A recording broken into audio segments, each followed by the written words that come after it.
Hello everyone and welcome to episode 2 of Nature Natters from the North Devon Biosphere. So we're going to be meeting people from the Biosphere who are taking action for nature, helping nature to thrive, and it's all part of the Pledge for Nature project, which is a 3-year lottery project inspiring individuals, businesses, everyone from around the country to take action for nature. So today we're meeting Liz. Hi Liz. Hiya. So Liz is the postcode gardener for Bideford's Little Green Town, which is a community garden project in central Bideford. So maybe Liz, you could give us a bit more information about what is Little Green Town. Yeah, super. Thanks for having me.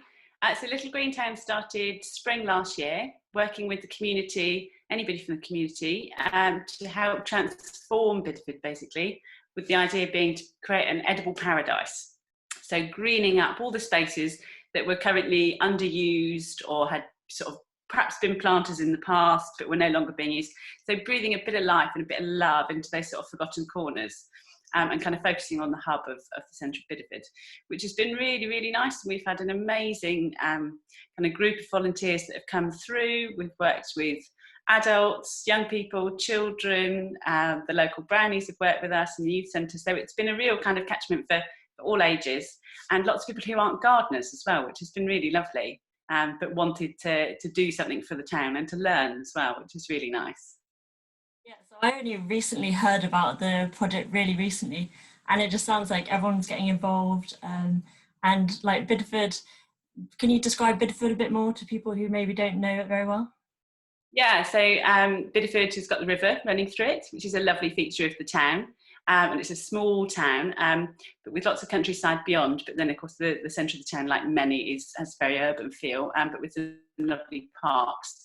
So what we're trying to do is kind of make the most of all of those little pockets of soil that we can kind of find within the kind of urban hub of the town, which makes it nicer, hopefully, for people, but also, of course, for the wildlife as well, of which we've seen lots amongst our planting, which has been really lovely.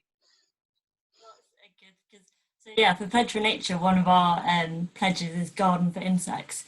So have you got any recommendations for any plants that would attract pollinators in particular? Yeah, all sorts really. So our focus has been lots of edibles, so things that the community can use. But of course, a lot of that will flower and provide food or nectar for wildlife. So we planted last year, one of our kind of champion plants was nasturtiums.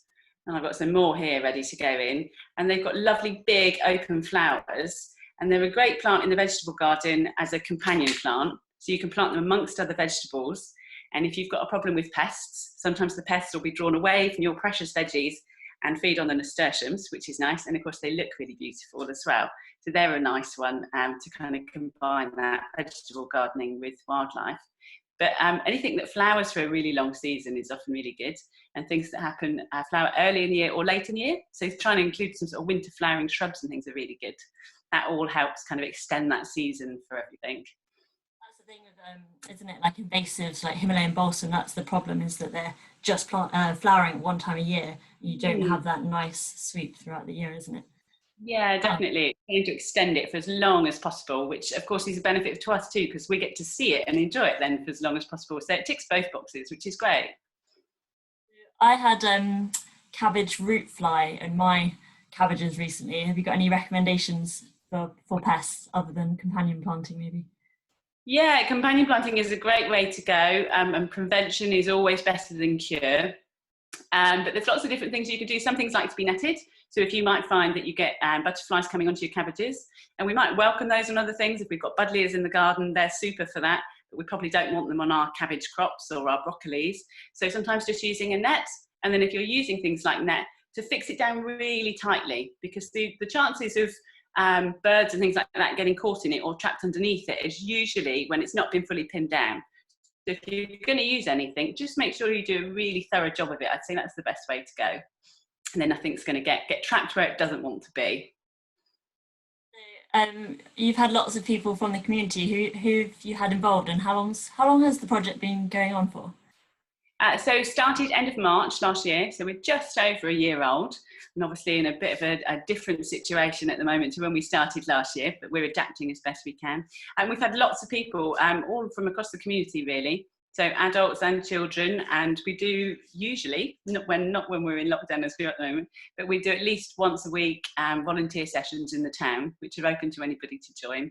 And lots of people bring their children sometimes, so we get a real mixture of ages, which is really lovely. And then I've done sessions as well with groups. So with the Brownies group, that was a special session for them, and they helped us plant out our big herb garden, which was really super. So they planted some of our very first plants, which are now huge and are covered in bumblebees and pollinators and hoverflies and everything, because they're all flowering lovely in the sunshine. And then we did big sessions with the youth centre as well, actually, and they helped start the beds in the Riverbank car park, which run alongside the river next to Victoria Park, kind of in the centre of town. And they helped with the first planting there as well, which is lovely. So it's been really nice to be able to get lots of different people from different kind of areas of the community, all connected by something.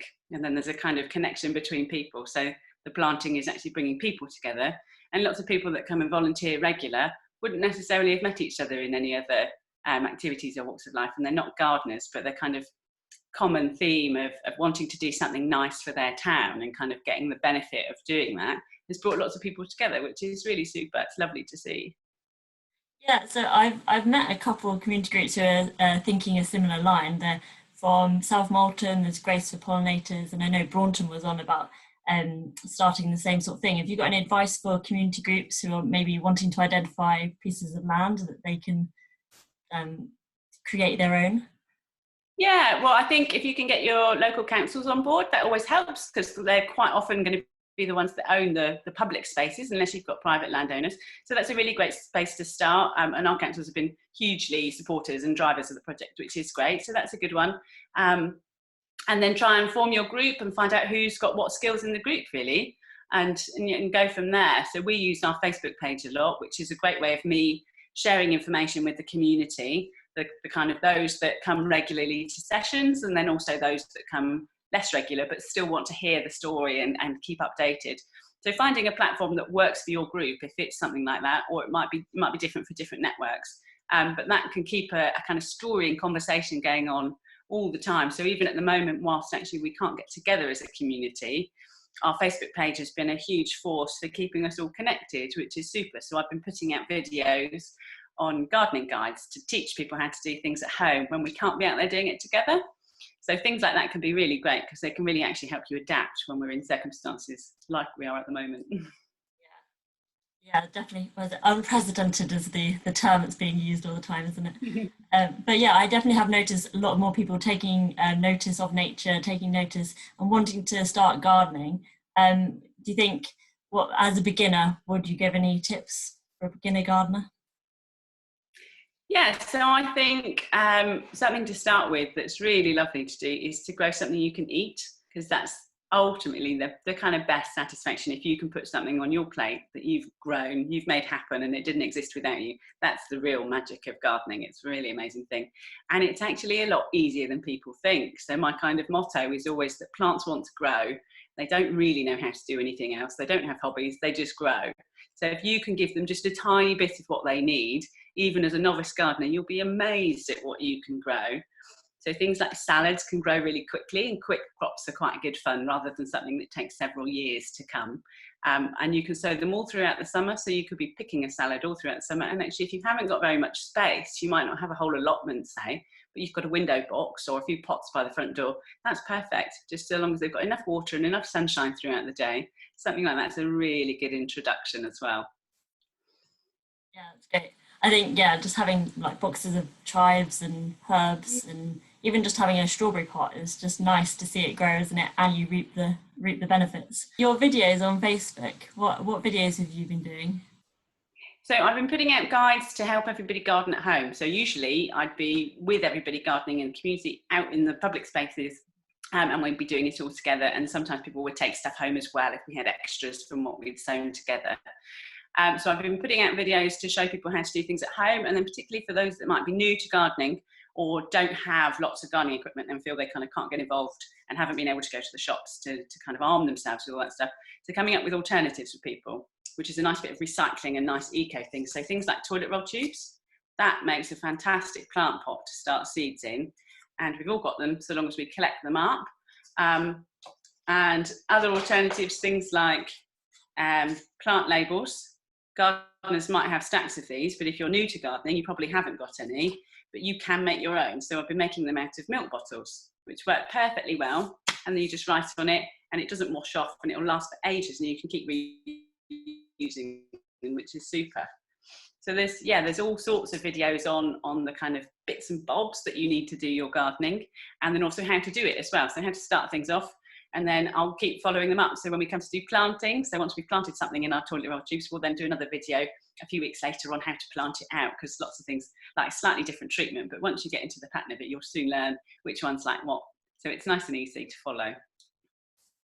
That sounds great. I think, yeah, it can be a bit intimidating. You're like, am I going to overwater it? Am I going to underwater it? But it sounds like you've got all the help on your Facebook page. So for anyone who is interested, it's the Little Green Town in Bideford. And Liz is the postcode gardener for the project. Is there anything else you'd like to say before we round it off, Liz? Yeah, happy gardening, everybody, really. Don't be afraid. It's simpler than it looks, and if you've got any questions, I'm more than happy to help. That's what I'm here for. So yeah, please get in touch. And if anybody wants to get involved in greening up Bideford, once we're back to volunteer sessions, get in touch in the meantime as well. And we'll all keep connected, which would be nice. Thanks very much. Thank you. Thanks, Annie.